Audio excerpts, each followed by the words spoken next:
What's going on, guys? It's your boy Mr. Woz, and in today's video I'll be helping all the new players out there and giving some advice on what to do once you've completed Tutorial Island on old school RuneScape. If you guys are new to this channel, then please hit that subscribe button and click on the bell for notifications when I upload a new video. So without further ado, let's get into this video.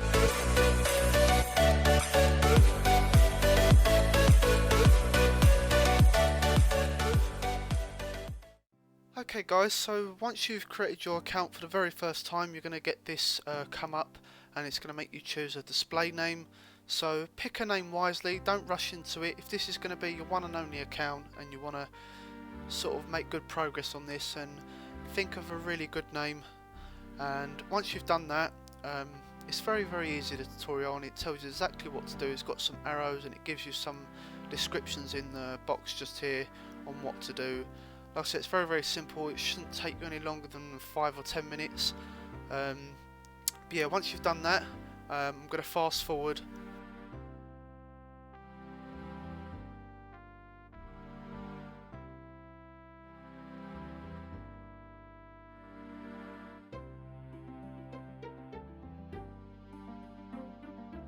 That is unbelievable. I'm guessing they're like farming for money. I don't know. That's incredible. Player 1808 106. That's crazy.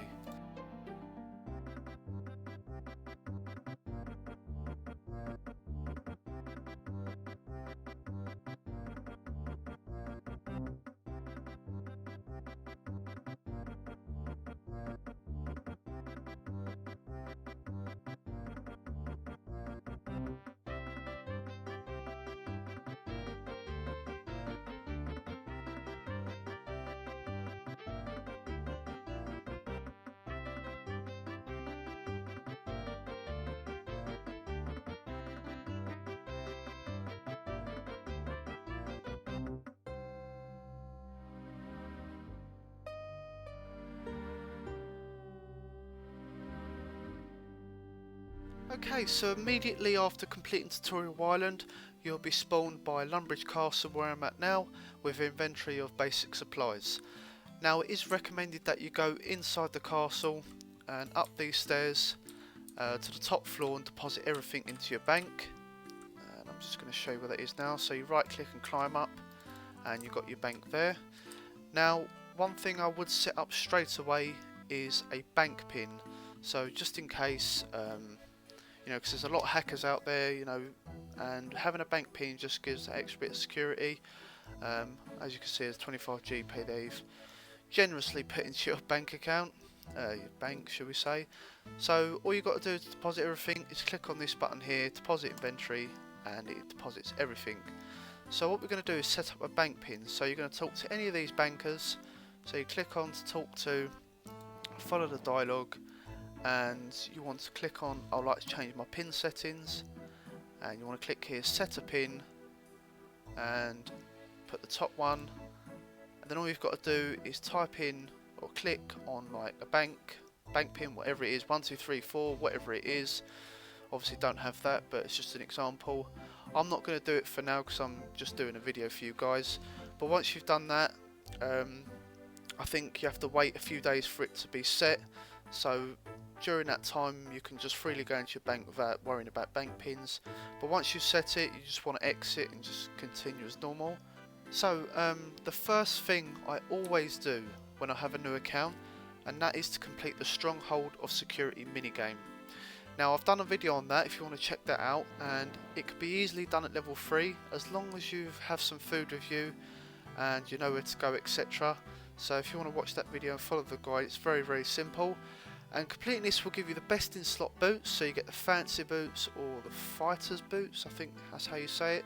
And you also get 10k coins, which is a massive help towards buying some new armour and weapons for training, or if you want to do some skilling, that is. Okay, so the tutors around Lumbridge will provide various items to help you start your adventure. They will provide the following items, like with the range, she will give you some extra arrows, training arrows that is, and with the magic combat tutor, she will give you some extra runes. So you can only claim these once every half an hour, which is fair enough because the time you finish them runes you'll be able to collect some more anyway. And with the melee combat tutor, he will just give you a training sword and a training shield. Now with the sword and shield, it's the same stats as a bronze sword and the wooden shield, so I wouldn't recommend using him, you know, unless you want to. It's entirely up to you. But I would recommend using the mage and ranged tutor just to get some runes and arrows, just to further on your combat. Okay, so once you've spoken to the tutors, I'm going to show you a little bit of combat and show you the best place to train at the early stages of your account. Then a little bit later on I'm going to show you some skilling and show you the best places for that as well.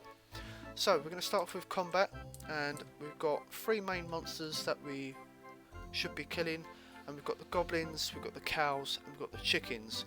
So we're going to start off with the goblins, seeing as I'm right next to them. With the goblins you can just simply attack them with melee, just like so. You can use your range as well, as long as you're behind any of these brown fences you can safe spot them. So let me just equip the bow and arrows. So as you can see, this goblin is behind the fence, and you can just attack it just like that. Now the next monster is going to be the cow, and it's just going to be just north of the goblins. There we are, just over there. And you could do the same as what you did with the goblins, you can save spots. So let me just equip my bow again and attack the cow, and as you can see it's safe spotted, no problem. And obviously if you want to use melee you can just equip your sword and shield and go in and attack it just like normal.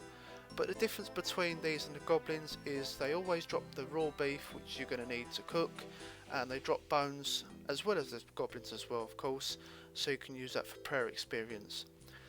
Now last but not least we have got the chickens. Now these chickens are actually really underrated because I find these really good XP at the early stages, and same as the cows, they drop the raw chickens and the bones, but also they drop feathers, and with feathers you're going to need that for fly fishing. Same as before, you can simply safe spot through the fence if you like, but I just like to use melee. I just find it a little bit easier and quicker as the chickens don't hit you at all. So yeah, that's the 3 main spots you need to go for when you're training your combat. So it's very simple. Obviously when you're high level you can progress killing the higher level monsters which drop better items and better equipment. Okay, so that's the combat out of the way, and now I'm going to show you some of the skill inside. And first of all we're going to start off with fishing.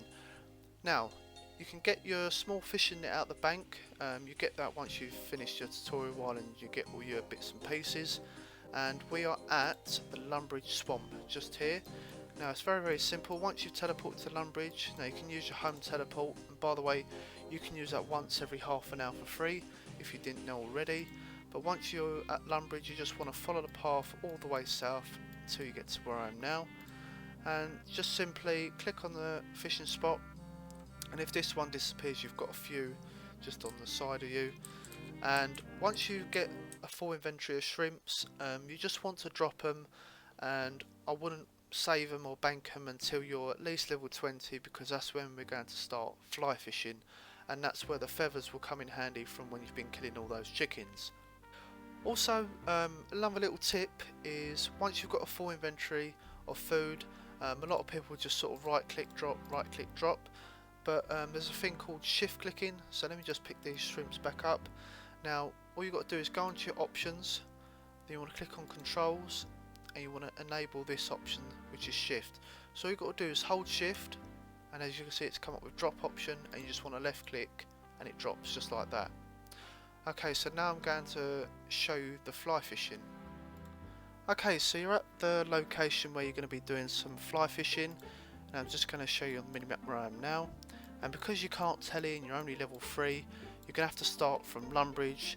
And once you're at Lumbridge you want to go across this path here on the west side. You just want to follow this grey path all the way round, keep following the path all the way to the left. Then when it comes to this split path here, you want to sort of go diagonal, so northwest, then go north, then you're here. So this will take a few minutes to sort of run there or walk there, but once you're here then it's no problem. Now because I'm only level 1 fishing, I haven't got my fishing rod or anything with me, but I'm just going to show you what you need in order to do this. So you're going to need your feathers for a start, and the good thing about the feathers, they stack, so you can have like 1,000,000 feathers if you wanted to. And you're going to need a fly fishing rod. Now you could buy this from the Grand Exchange just here, so that's just like northwest of Varrock, or you can go to Port Sarim, which is over here, and you can buy that from the fishing shop. So you can go from Lumbridge and just run all the way west, and you can't really miss it, but it's entirely up to you. So once you've done that and you've got all the equipment, you could just click on lure, fishing spot. You've got a couple here as well, and the amazing thing about this spot is you've got an unlimited fire here. So once you've got a full invent of your salmon or your trout, you can go straight to this fire here, cook your food, and if you want, because this is what I used to do for a little while, as you can see there's a bank just north of there. I used to sort of get a full inventory, and then I used to run to the Edgeville bank and come back. It is a little bit time consuming. You can drop the food if you want, just to get a bit more XP, but I just done it because I wanted to start on my combat. So there's the two fantastic methods for when you've just started your account. Okay, so that's the fishing out of the way. We're going to talk about another skill, and that is woodcutting. Now woodcutting is a fantastic way to start making money as well as leveling up. But with woodcutting, you can use your fire making skill as well. So with this technique, we're going to need your bronze axe, which is the only one you can equip at the moment, and a tinderbox. Now the best place to start is at Lumbridge, and as you can see there's trees all over the place, and at level 1 you can start chopping down these normal trees, and once you've done that, you can rather get a full inventory of logs and obviously keep the tinderbox in your invent. And then once you've done that, you want to fire make the logs, so you're getting woodcutting XP and fire making XP. Now I would keep doing this until you get a woodcutting level of 15, and that's when you can start cutting oak trees. And obviously when you progress your levels, you start to woodcut a lot faster as well. So this is a fantastic way to train two skills at once. For some reason my player's taken very long to fire make this log, but it doesn't normally take that long, I can assure you that. Normally takes just like a few seconds, but bearing in mind I am level 1. So yeah, I would stick to this because this is what I used to do when I first started. I used to woodcut and fire make the logs, so you're doing two skills in one. One little tip I could give you is by doing some random events, and that could be really good for money and rewards for new players. And it is recommended that you learn a basic overview of the possible random events, so if one does happen, then you know how to complete it and get the reward. Okay, so the last thing I'm going to mention, and that is the Grand Exchange. Now this is something for when you've progressed your account a little bit more and you want to sell some stuff. And if you don't know how to get to this area here, so the Grand Exchange, hopefully by then you're going to have 25 magic, so you can teleport to Varrock, and you just want to go northwest, and you're going to be where I'm at now. Otherwise you're going to be going all the way from Lumbridge. So basically what the GE is, Grand Exchange, is an area where you can actually buy and sell stuff. So also you've got a bank here as well, which is nice. So all you've got to do is click on exchange, and you've got two options saying buy or sell. So for example, if I wanted to sell my tinderbox, you could just left click the item and you can sell it for 58 coins, which is like the medium price, or you can lower it 5% to 50 coins, or make it a bit more expensive, or you can type in a random price for what you want to sell it for.